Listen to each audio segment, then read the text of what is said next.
our strength and our Redeemer. Amen.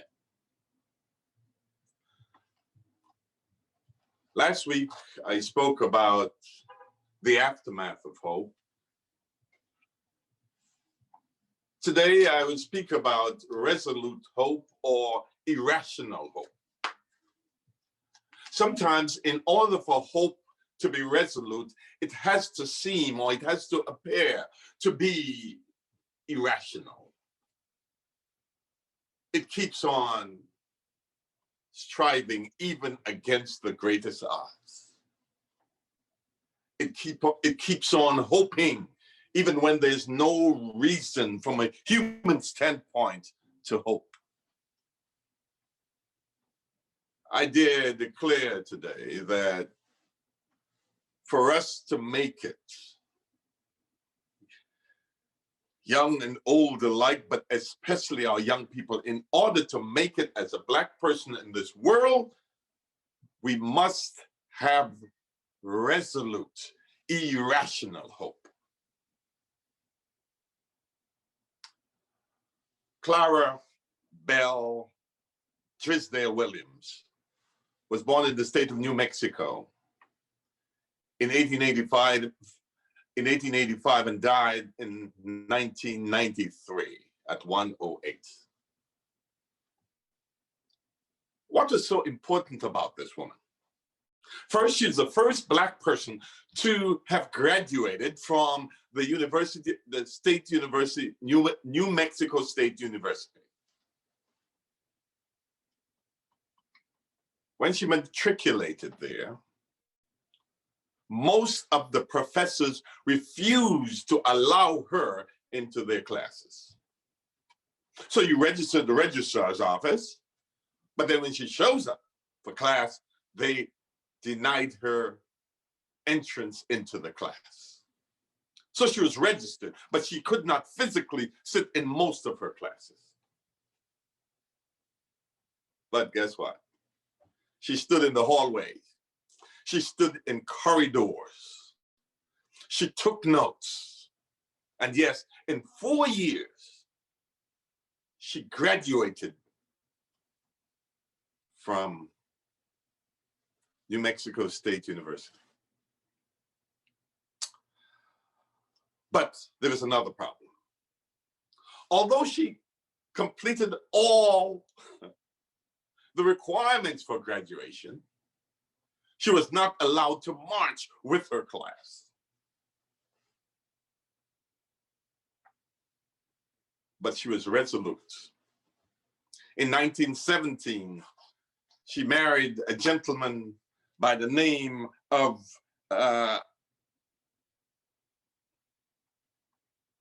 Jasper Williams.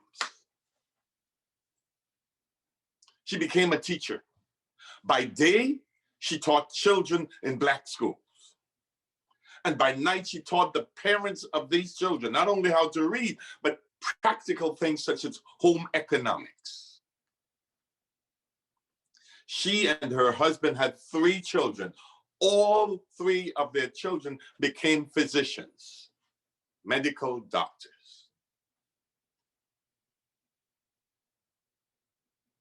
Then, in 1961, New Mexico State University named a street on the campus after her.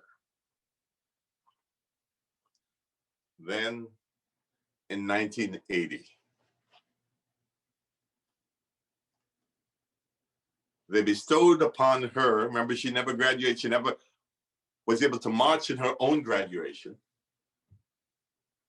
but they bestowed upon her the Doctors of Laws degree and issued an official apology for the way in which she was treated by New Mexico State University. She died in 1993. But in 2005, they named the they named the building that in which the English department is located, the English department building. after Clara Bell Gisdale Williams on the campus of New Mexico State University. Resolute hope. I'd like us to just focus on a text for the next few moments. 2 Corinthians chapter 4, verses 7 and 8 says, "But we have this treasure in earthen vessel, that the excellency of the power may be of God and not of us. We are troubled on every side, yet not distressed. We are perplexed, but not in despair." A resolute, irrational hope. Brothers and sisters, ladies and gentlemen, in order for us to make it, we need this type of hope. Imagine, this woman was born in New Mexico. Her forebears, with their hard work, built the economy of New Mexico. She and her parents paid taxes in order to have a university in New Mexico. And yet, she was treated as the scum of the earth simply because of the color of her skin. This is America in a nutshell. And yet we must hope. Yes. Why? Because of people like Clara. She didn't make it because it was easy. She recognized that generations to come must find some inspiration in the way she tackled her problem. Young people, there will be obstacles in your way. But rest assured, in order for you to make it, you need a resolute hope. You must be able to see beyond all the roadblocks that are placed in your way. You must be determined in your heart. I don't care how many roadblocks they put up. If I can't knock them down, I'm going to get around them somehow by the grace of God. Growing up on the island of Antigua, we were privileged to have many close friends, one of whom was Brother Aaron, Brother Robert Aaron. 3 of his sons became pastors. Peter Aaron pastored in North Caribbean Conference, was secretary there. Livingston Aaron pastored in several places, including here in the United States, and was the president of the St. Lucia Mission. Joseph Aaron, who pastored here in Northeastern for a while, and in different fields, at least 2 fields in the Caribbean. He was the youth director for the East Caribbean Conference, headquarters in Barbados. And Brother Aaron, I remember as a little boy, Brother Aaron always had this mantra. He said, look, if you mean to do good, man can't stop you, and God won't stop you. Yes, young people, problems, real problems, obstacles, real obstacles. Sometimes even inside of you, there's some deficits. You may have to get remediation in certain subject, but if you really want to do something, it may take someone 5 years to do it. It may take you 10, but by the grace of God, you can do it.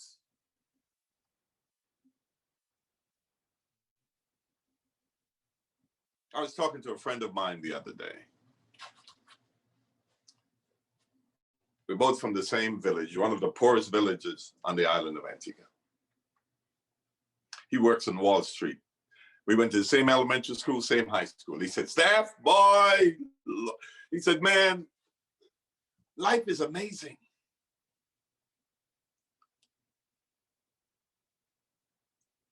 He said, man, there were so many prejudices in that high school we went to.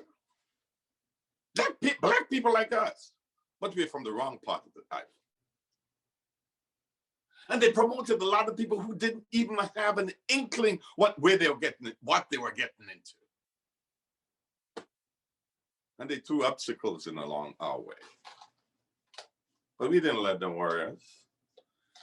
Because you see, if you give in to the people who are trying to put obstacles in your way, they win. We have to get up every morning and say, by the grace of God, I'm going to defy every odd that's placed on my life. You can be from a bad situation, but God can make the best of that situation if you determine in your heart to do it. A resolute hope. What does this resolute hope entail? It means that you are unwavering. It means that you're determined. It means that you are willing and ready to pay the price, to do the heavy lift. Why? Because your naysayers are there. Not to stop you, but to inspire you. That's what Clara had to do. She recognized that, yes, she could have walked out of New Mexico State University. But she realized that hallways and corridors are not just for walking. They're also for learning. And though she may not be able to sit in the seats in the classroom, she could stand in a hallway and still glean the lessons that she could learn to make a difference in her people's life. She knew that the majority of Blacks would not be able to matriculate into New Mexico State University. But that if she simply could, that if she just hold out, that if she just keep the faith, that if she just be resolute, she could make a difference in the lives of untold hundreds of other Black people. We need to be resolute. We need to be unwavering. We need to recognize, look, it's gonna be a heavy lift, but by the grace of God, I want to make the sacrifice, and I am willing to pay the price. Today, it seems too easy for our young people to give up.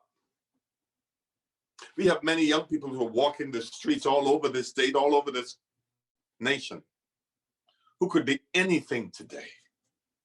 They have opportunities that some of us could not even dream of. And yet at the slightest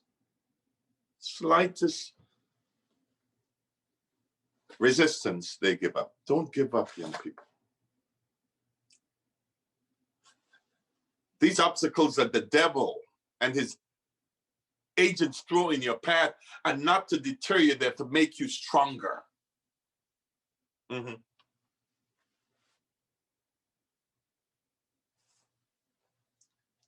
let's get back to the text before we end. Verse 8 says, we are troubled on every side. In other words, we're beset by problems. People get up out of the bed every morning just to create impediments in your life. I told this story several weeks ago about a gentleman. His name was Pastor Harris. Pastor Harris was born on the island of St. Kitts in the Caribbean and went to England as a young man. He was there working in England and decided God called him, that God placed a call on his life. And so he went to Newbold College, the Adventist college in England, and they told him in order to get into college, you need so many subjects, GCE. GCE is a general education certificate. It is the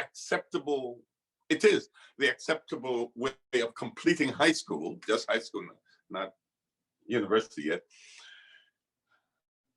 in order to go then and prepare, those are called ordinary level, and then to go to prepare now for A levels, which give you acceptance into university. This is not the American style, this is the British style. If you're going to an American style university, you just leave after O levels and you go to university. So they told him he needed like 7 O levels. He got about 10 O levels. And meaning you have to, O levels are like Regents subjects. You have to demonstrate a certain proficiency in certain subject areas. They always want you to have English language, which makes sense if you're going to write. If you're going to higher education, you have to have English language. They always want math because you should be able to count. And then depending on what of the area you're going to study, but in order to get into an American college and O levels, you need at least 5 subjects. But he did about 10. And he went back and they told him, oh, no, you can't get in with O levels. In my day, we had to take O levels for either Cambridge or London University. You're in those islands writing on some subject, and then people in England who have no frame of reference are grading a paper. That didn't make sense to me. But anyway, I had nothing to do with it. I was born with that.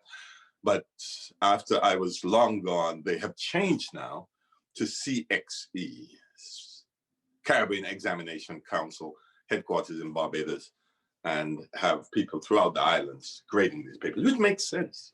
But they still have the same structure. You have to do the O level, and then you have to do and qualify for 2 more years to do A level to get entrance into university under their system, the British style university in the English-speaking Caribbean. So Pastor Harris then went back. He did 5. He only needs 3. In most universities, you only need 3 A levels to get it. They're hard. I'm going to be honest with you. A levels are hard and don't really make sense to me. But anyway, he got about 5 A levels and he went back. And they came up with all kinds of problems and all kinds of, we don't know, did he get them in the right areas and such and such? He said he just sat there and watched them. And then one of the same white guys said, you know what? We only need 3, he has 5. We have to let him in. Now, when he went to study for the O levels, the first level, he already had a family, wife and children. And he studied for years and he did that. And then they said, more obstacles. He went back, he was working, he was studying, and he still did it. And he looked at me and said, Pastor Myers, they tried to throw all kinds of obstacles in my way, but God called me to preach. And I said, nothing was going to stop me. And by the grace of God, not only did I get in, I graduated from Newbold College. That's the type of hope we need. One that is unabashed. Nothing can stop me. Why?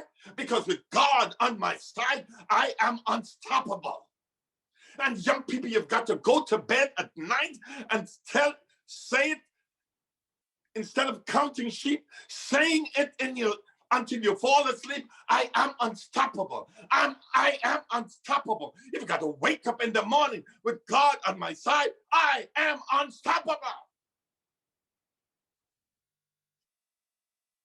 Generations past, it didn't come easy to them. No.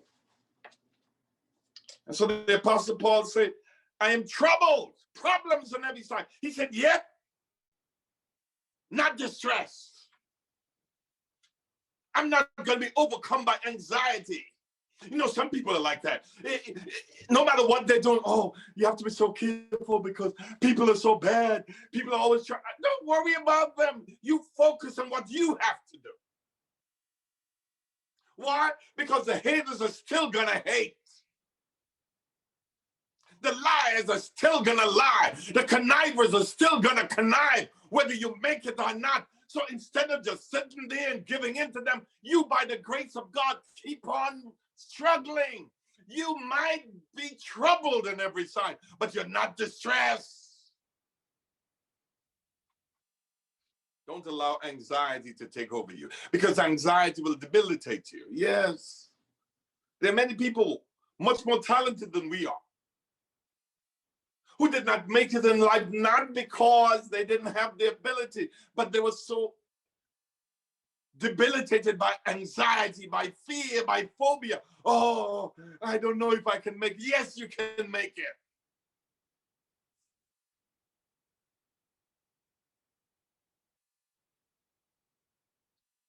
I have a friend, his daughter was in medical school, finished college, did well in college, did the MCAT, finished medical school. She got to medical school and she flunked the first year of medicine.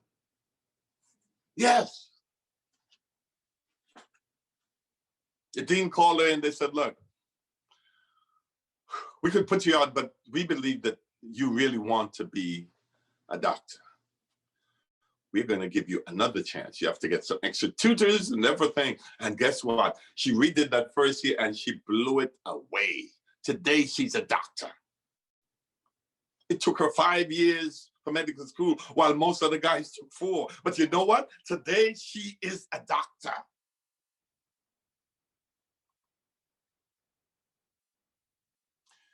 Your timetable may not be the other person's timetable. There's certain obstacles in your way which may not be in other people's way. And as a person of color, I promise you, there will be lots of obstacles in your way. But by God's grace, you can make it.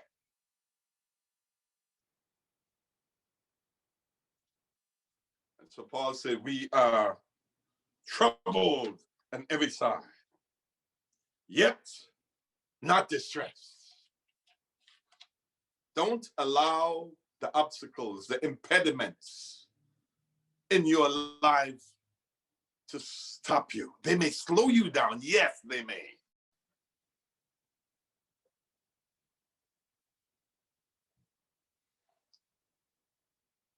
But by God's grace, you can do it.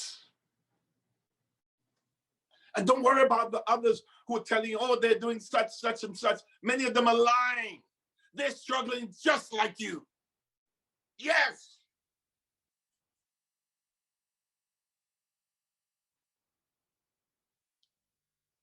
You get home during the day, after school, and my friend and I, who are from the same village, we were talking about that.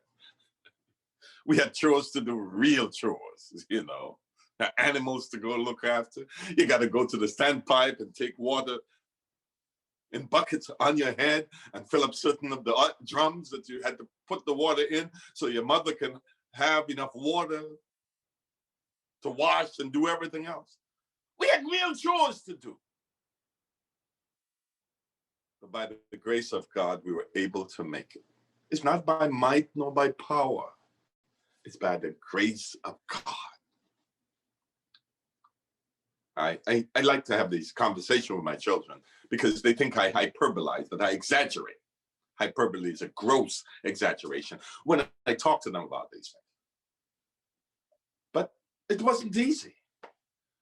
But we had no choice. We had to do it if we were going to make something of our lives by the grace of God. There will be obstacles in your way, systemic obstacles, sometimes circumstantial obstacles, obstacles born out of your unique experience. I know one guy,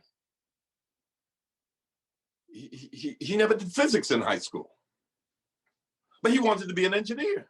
And he went and he took lessons in physics and math and physics and math, physics and math. Today he's an engineer. Listen to me. You can do anything you want to do. Maybe a little harder for you, but you know what? The harder it is. The lesson brought that out. I think it was in Thursday's lesson. That the greater the problem, the greater the miracle that God wants to work. Yes. You can be that miracle. Don't let anybody turn you around. And so Paul says, yes, we are distressed. We are troubled rather, but never distressed. We are not going to become so uptight We're not going to become so anxiety prone. We are not going to be so overcome by self-pity that we forget that there's a battle out there to win. A friend of mine was talking to me one day, and she said, don't you ever feel like giving up? I said, no. And we had certain business ventures together. At one point she said, look, I'm just going to give up. I said, no, you're not going to give up. She said, well, how do you know the Lord isn't telling you to give up? I said, the Lord is not telling me to give up. She said, well, why are we having all these problems? I said, we're having these problems because the devil sees the potential in what we're doing. And he is trying to stop us, but he is a liar. And when we eventually came to, after many dangerous toils and snares, she said, wow, I never saw it that way. Yes, the devil will throw all kinds of stuff in your way. And so Paul says, we'll be troubled on every side. But don't be distressed. Don't give the devil a beachhead in your life. Sometimes you have to encourage yourself and talk yourself through some circumstances, but keep on talking, keep on encouraging yourself, keep on praying. Because what we need is a resolute, irrational hope. But then Paul goes on, he said, not only are we troubled, but not distressed. He said, we're perplexed, but not in despair. Perplexed, we're flummoxed, flabbergasted, can't understand why in the world this is happening to me. I'm doing everything right, and yet the more I try to do everything right is the greater the problems I'm meeting. Yes, because the devil is there to make your life hard.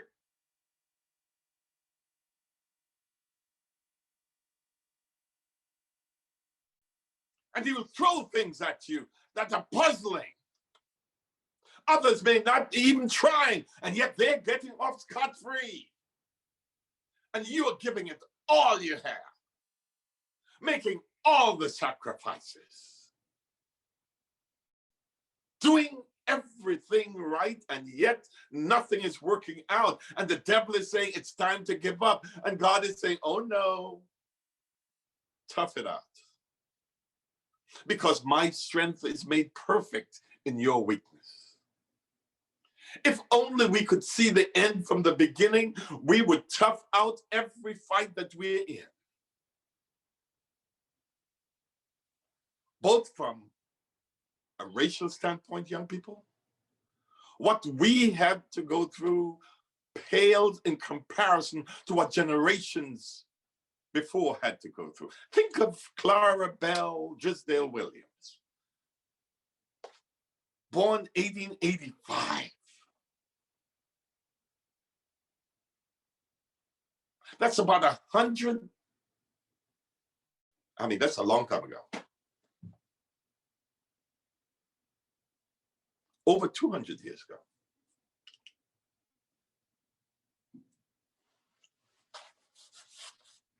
Well, almost, not 200, 1885. Long time.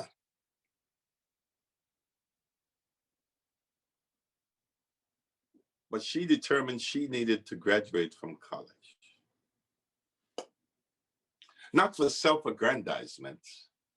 She did it because she desired to help her people. There's a life that only you can touch. Yeah. And God has created opportunities, difficult though they may appear, difficult as they may happen to be in your experience. God has created those opportunities so that you can be prepared, better prepared. So when you reach that life to touch, you can make a difference in that life. So we have to be resolute.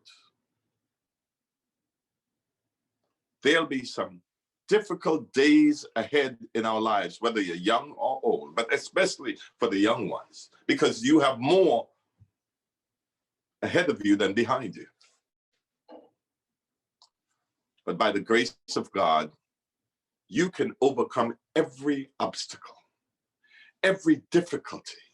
You can assail every hurdle. You can conquer every adversity in your life by the grace of God. That's what Pastor Harris had to do. That's what Clara Bell Drisdale Williams had to do. And who knows, you might be able to have some great impact upon some life. Now, most of the history books don't tell you about Clara. And every now and then there are people who go in and find these archives and extract these very important things to inspire others. We need a faith like hers. A faith that refuses to give in to pressure, to prejudice, to obstacles, to impediments, and instead to turn all these adverse elements into stepping stones to get to where, by the grace of God, we need to be. And then we'd be able to say, like Paul, we're troubled on every side,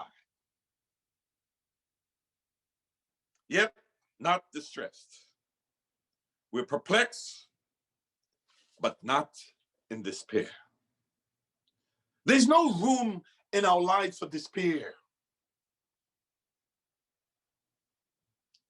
Despair means to give up, to be totally bereft of hope. Nothing is worse than a person without hope. Now, it's bad enough to be without money. It's bad enough to be without a place to live. It's bad enough to be without a job. But the worst thing in life is to be without hope.